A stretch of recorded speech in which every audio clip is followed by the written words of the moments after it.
It's 2026, and if you're young, you need to understand that buying a house is completely overhyped. Now, full disclaimer here, this video is not meant to come at those who have already bought a house or who are young and have bought a house. No, this video is intended to talk about the real financial risks of owning one and why it doesn't make very much sense in 2026. So if you feel left behind and a lot of your friends already own houses, no longer feel that way, and you will understand why I say that shortly. So first off, I need to say there are a ton of huge benefits of owning a home. Having somewhere to raise your family, having somewhere to park your car overnight so they don't get robbed, somewhere that you can settle down and just be in the same place for a long period of time. Perfect. Now, there are also a ton of drawbacks to owning a home, and that's what we're here to talk about today. So this is a finance channel, and we talk about finance here. So the main drawbacks that I'm going to discuss with you today are primarily that. Now, there are tons of other things that could be drawbacks, such as bad neighbors that you can't get rid of. But again, we'll be talking about finance today. So we need to start out with the mortgage cost and interest. So a lot of people go on Zillow and scroll through houses, find one they like, scroll down a little bit further and see the estimated mortgage payment. So these estimated mortgage payments are made to be misleading. By Zillow having you on their app, they make a ton of money. And by making you think that you can afford a home, again, they also make a ton of money. So their main goal is to mislead you. Now, they're not doing that by lying. They're just not giving you the full story. So let's take, for example, a $400,000 house. This house on Zillow may have an estimated mortgage and interest payment of $1,700 per month. And you might be thinking, wow, that's almost the same price as my rent. Why wouldn't I go buy a house for $1,700 a month if my rent's $1,600 a month, right? It only makes sense because it's not that big of a difference, and you can own a home, settle down somewhere, and have a fixed payment for the rest of your life. So here's where the real drawbacks come in. This person who's wanting to spend $1,700 a month on a house, maybe they only make $4,000 a month, right? This is still less than 50% of their take-home pay, paying for this house every single month. But what they really don't tell you is the true price of owning a home.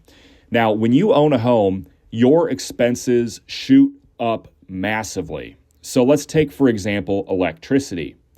When you're living in an apartment, you are paying to heat and cool a space that's encapsulated on all sides by other apartments, right? So it retains heat better. And this space is maybe 600 square foot, right? So the electricity cost is going to be way lower for you living in an apartment. Maybe you're paying $200 or $300 per month like I am at my apartment.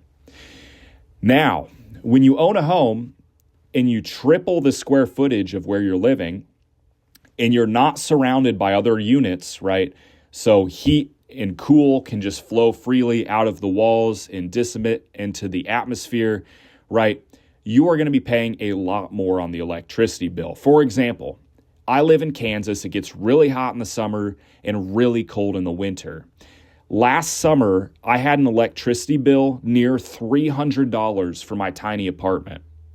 Now, I kind of looked this up on Reddit to see if anyone else was having this issue, and people in my same area with a 2,000 square foot house claim to have been paying $700 per month on electricity.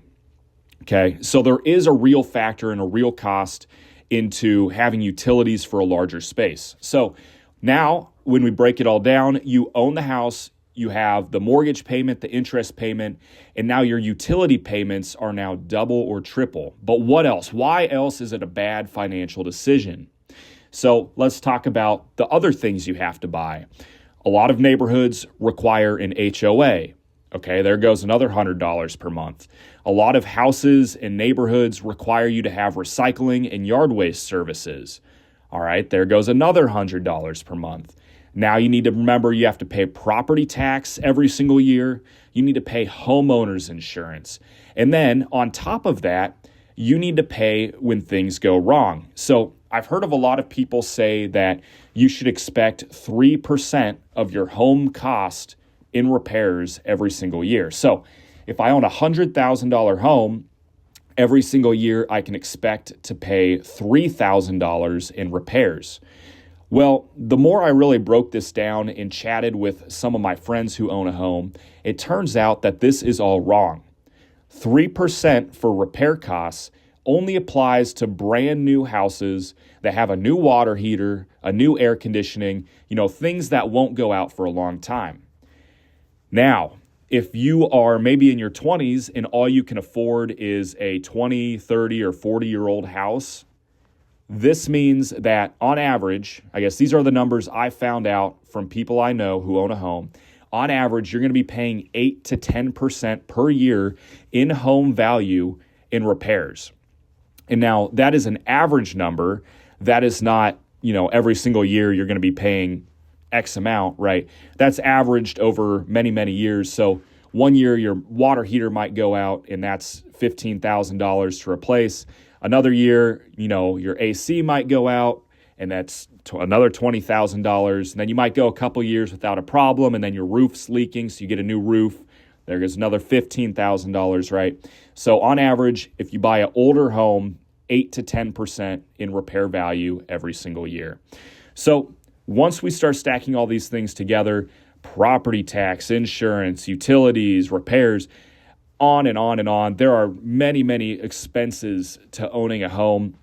Once we kind of put all this together, you can expect to pay 2 times the mortgage and interest value in, I call them accessories to the home, but basically in all these extra costs. So that person who's paying $1,700 per month to have their mortgage and have their interest paid, they're really paying $3,500 per month to own the house.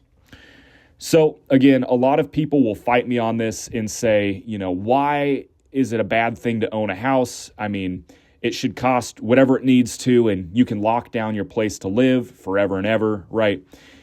Now, here's my view in it all. You're paying $3,500 per month to build a measly $500 in equity per month. So let's say it again. You are spending $3,500 to build $500 for yourself. Now let's take, for example, this person who lives in the apartment. They're paying $1,600 a month and have zero equity. So we take the difference between $3,500 and $1,600. The person who lives in an apartment pays $1,600, and if they invest the rest, they built $1,900 in equity. Compound that amount at average market rates over many, many years, and the person who lives in the apartment will come out way, way, way on top. They will have so much more money than the person who lived in the house, because every month the person who lived in the house is taking $3,000 and lighting it on fire. The person in the apartment is taking $1,600 and lighting it on fire. See the difference here? Now, there's definitely a point where, it just makes sense to own a house.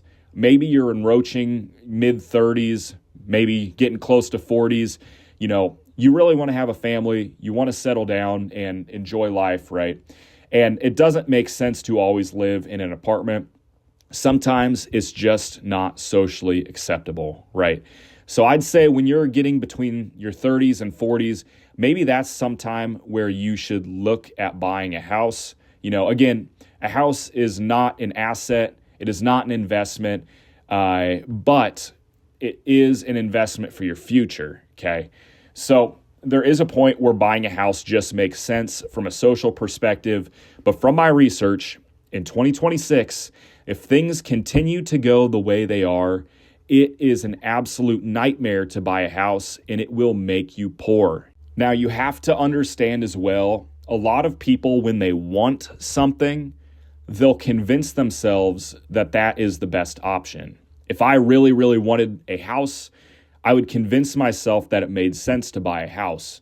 So if you want to argue with me on this point, and I'm happy to talk about, pros and cons because I probably missed a few things. But if you want to argue with me on this point, go ahead and leave a comment and crunch the actual numbers. I really want to see what you guys come up with the area that you live in.